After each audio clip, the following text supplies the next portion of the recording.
everybody. Hi, everybody. I hope you're doing well.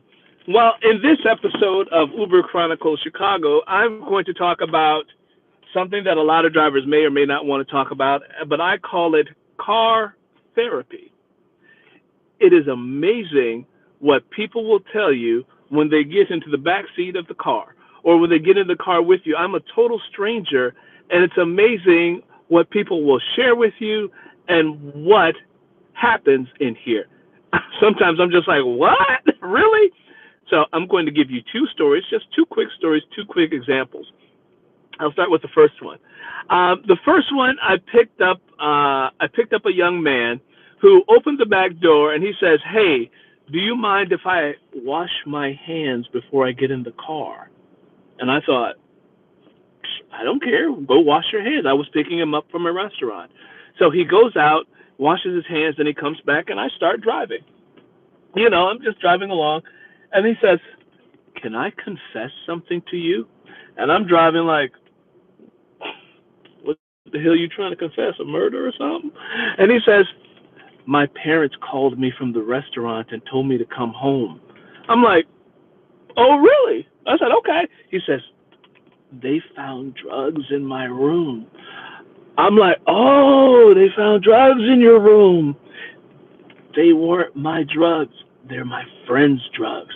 I'm like, "Oh, they're your friend's drugs. Okay, cool, cool." I said, "So let me ask you this question." I said, why were your friend's drugs in your room?" He didn't want to get caught. I said, "Really?" I said, "So he gave them to you so you could get caught." And then he sat back there and he goes, "Huh?" I said, "Yeah, that doesn't make sense, does it?" He's like, "No." I said, "Well, why don't you call up your friend right now in the car with me and say, 'Hey, meet me at my house so that you can tell my parents that those drugs they found in my room are really your drugs.'" He got really quiet and he said, "Okay, they're my drugs." I'm like, they're your drugs. So the truth comes out now. I said, "So you're on drugs?"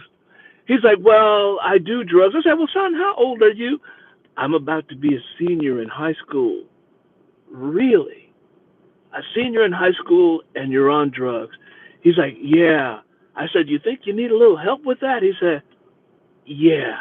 So anyway, so I'm driving the kid home and he's still talking, making small talk, trying to get himself together and get up the courage to go to his house. So when I drive him to his house, it was out in one of the suburbs of Chicago, and I drive up to the house.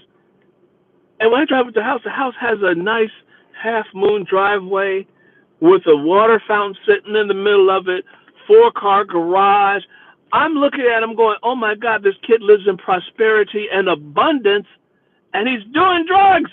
And I look at him, I'm like, hell, I want to know what your parents do because maybe I could come work for them. You know what I'm saying? But anyway, I digress.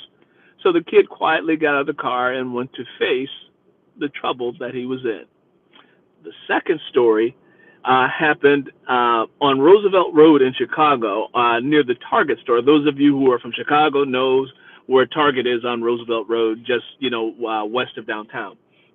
Well, it's about 8:30 at night, and I pull over and I pick up this young lady, and she gets into the car, and she's crying. I mean, she is boo-hooing back there in the seat. So I'm driving. I'm like, "Oh my God, this woman's in here crying." I said, "I hope she's okay." So she goes, "I'm so sorry. I'm so sorry. I'm so sorry. I'm crying." She says, "My boyfriend just dumped me and left me on the corner." And I was like, "Oh," I said, "That's not a good thing." She goes, "No, it isn't." I said, "Well, you want to talk about that?" And she says, "Well, what happened was it," and I told him it was totally fine. But he told me that he was gay, and I told him that I love him anyway. I told him that I totally love him and that we're going to be together. And I'm like, "He told you he was gay?" "Yeah, he said he was gay, but I said it was okay, that I didn't mind, that, we're going to get married and we're going to have a family." And I say, "Do you think you're missing something here? Hmm? He said he was gay, which means that he may not be interested in having a family with you, perhaps." "No, no, no, we're soulmates. We're soulmates. We're perfect soulmates." At that moment, I said, "I'm done." I hope you've enjoyed the stories. Have a great evening, everybody. Bye bye.